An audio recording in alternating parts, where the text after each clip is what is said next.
سیاست، مہنگائی اور ملکی حالات کو ایک طرف رکھیں تو ریاست کے حوالے سے جو آج کی سب سے بڑی خبر ہے وہ یہ ہے کہ تحریک لبیک پاکستان نے وزیر آباد میں دھرنا ختم کرنے کا اعلان کر دیا۔ شکر اللہ کا، الحمدللہ پاکستان کے سب سے بڑے صوبے میں حالات اب بہتر ہوئے اور سینٹرل پنجاب میں آمد و رفت کا سلسلہ بحال ہوا،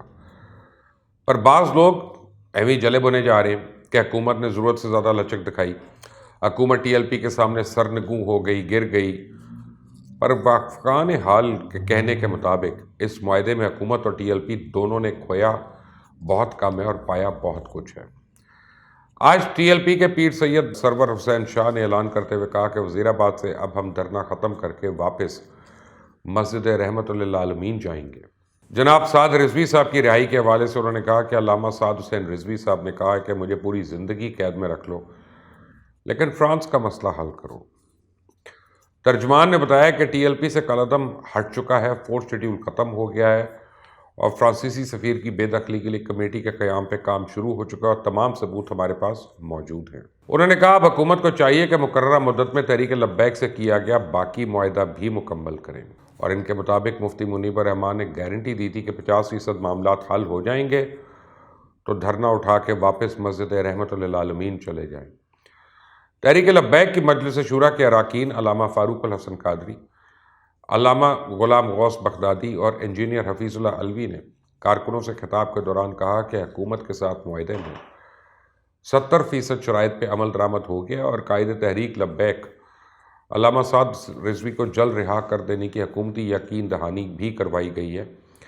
جس کی بنیاد پہ دھرنا ختم کیا جا رہا ہے۔ سب کو معلوم ہے کہ اہل دین اپنے قول و قرار کے پابند ہوتے ہیں، اور جو کرم فرما اندیشہ اور پریشانی میں مبتلا تھے اب انہیں یقین ہونا چاہیے کہ اب یہ قول سچ ثابت ہوا۔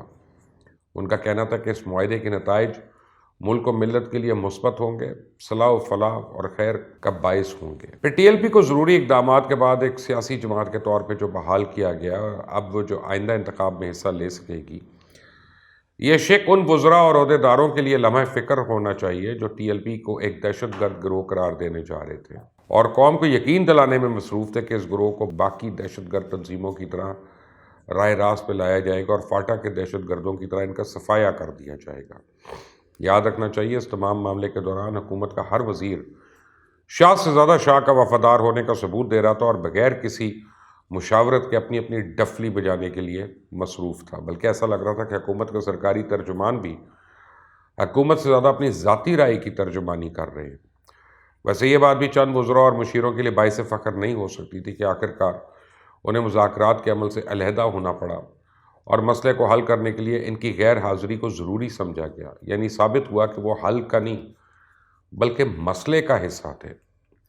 جی ہاں، میں انہی وزیروں کی بات کر رہا ہوں جن کے بارے میں مفتی منیب الرحمان نے کہا تھا کہ ان کے منہ میں بواسیر ہے۔ کل بھی کابینہ کے اجلاس میں کم از کم 6 وزیروں نے ٹی ایل پی پہ پابندی ہٹانے کی مخالفت کی، اور یہ منافقت بھی میری سمجھ سے باہر ہے کہ اس مملکت خداداد پاکستان میں جو ایک نظریاتی ریاست میں مذہب کے علاوہ سیاست میں ہر قسم کے کارڈ کو کھلم کھلا اجازت ہے، خواہ اس کارڈ کو استعمال کرنے کے نتیجے میں ہزاروں انسان قتل ہو جائیں، لیکن اگر کوئی رہنما مذہب کے حوالے سے گفتگو شروع کر دے، بینر اٹھائے یا نعرہ بلند کرے تو فوراً شور مچ جاتا ہے کہ مذہبی کارڈ استعمال مت کرو۔ اس ملک میں ہر نسل، زبان اور رنگ کے لوگوں نے اپنی نسلی اور لسانی عصبیت کے کارڈ کو انتہائی خوفناک طریقے سے کھیلا ہے۔ مذہبی سیاست انبیاء کا پیشہ ہے۔ رسول اکرم صلی اللہ علیہ وسلم نے فرمایا بنی اسرائیل کے انبیاء ان کے سیاسی قائدین اور رہنما تھے۔ جب ایک نبی وفات پا جاتے تھے تو دوسرا ان کی جگہ پہ آتا تھا، لیکن میرے بعد اب کوئی نبی نہیں آئے گا، وہ آخری نبی تھے۔ صحابہ اکرام نے پوچھا کہ یا رسول اللہ پھر کیا ہوگا؟ تو فرمایا خلفاء ہوں گے اور بہت سے ہوں گے، ان کا حق ادا کرو اور اپنے حق کے بارے میں اللہ سے سوال کرو۔ اب مذہب کی سیاست سنت الانبیاء ہے اور آئین پاکستان کے لیے لازم ملزوم یہ کارڈ تو کھیلا جاتا رہے گا،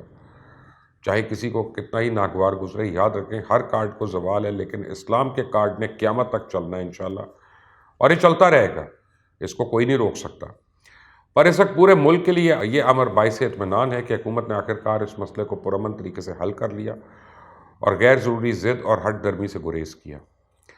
آپ دیکھیں چند روز کے اس ہنگامے نے نہ صرف اربوں روپے کا نقصان پہنچایا بلکہ دونوں طرف سے پاکستانیوں کی قیمتی جانیں بھی ضائع ہوئیں۔ اس مسئلے کو اگر ہم شروع سے ہی مناسب مشاورت سے، صبر و تحمل سے حل کرنے کی کوشش کرتے تو اس جانی اور مالی نقصان سے بچا جا سکتا تھا، چلیں پر دیر آئے درست آئے۔ یہ پاکستان کی فتح ہے کہ جو اس مذاکرات کا حصہ تھا، چاہے وہ حکومت کی جانب سے ہو، ٹی ایل پی کی جانب سے ہو، یا اداروں کی جانب سے ہو، یا پھر کوئی نان سٹیک ہولڈر ہو جیسے مفتی منیب الرحمان ہے، مبارکباد کے مستحق ہے کہ معاملات خوش اسلوبی سے حل ہو گئے۔ اس میں بہت بڑا کریڈٹ اس امن مسالتی کمیٹی کا ہے جسے مختلف علماء تھے، اور میرا خیال ہے کہ انہوں نے دن رات محنت کر کے اس کو پرامن طریقے سے حل کرانے میں بہت مدد کی ہے۔ اب شرکاء پرامن لوٹ جائیں گے، پر کوئی کارکن گھر نہیں جائے گا، بلکہ مسجد رحمت للعالمین میں قائد محترم کا انتظار کرے گا۔ اعلان کے بعد تحریک لبیک کے دھرنے میں موجود شرکاء کا کہنا ہے کہ ہم شورا کی بات کو تسلیم کرتے ہیں۔ یوں آج 11 روز بعد ٹی ایل پی کا وزیر آباد سے دھرنا اختتام پذیر ہو گیا۔ اس سے پہلے چناب کے پل پر ایک ٹریک پر ٹریفک بحال، دوسرا ٹریک بند تھا۔ وزیر آباد میں دھرنے کے سبب انٹرنیٹ سروس بند ہونے سے بینکس کا کام مکمل طور پر ٹھپ ہو گیا تھا، معمولات زندگی بھی شدید متاثر تھے۔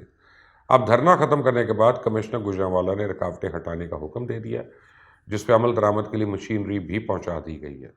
دھرنے کے واپس ہونے کے اعلان پہ کئی کارکنان روتے رہے، بہت ہی رقت آمیز مناظر تھے۔ میں نے تو اپنی زندگی میں کسی بھی جماعت کے ایسے ڈیڈیکیٹڈ اور مخلص کارکنان نہیں دیکھے۔ انہوں نے لاٹھیاں کھائیں، آنسو گیس کے شیل برداشت کیے، گولیاں اپنے سینوں پہ لیں، جانوں کے نذرانے دیے، 11 دنوں تک موسم کی ہر قسم کی شدت کو برداشت کیا۔ سلام ہے ان لوگوں کو، آفرین ہے ان کی عظمت و ہمت کو۔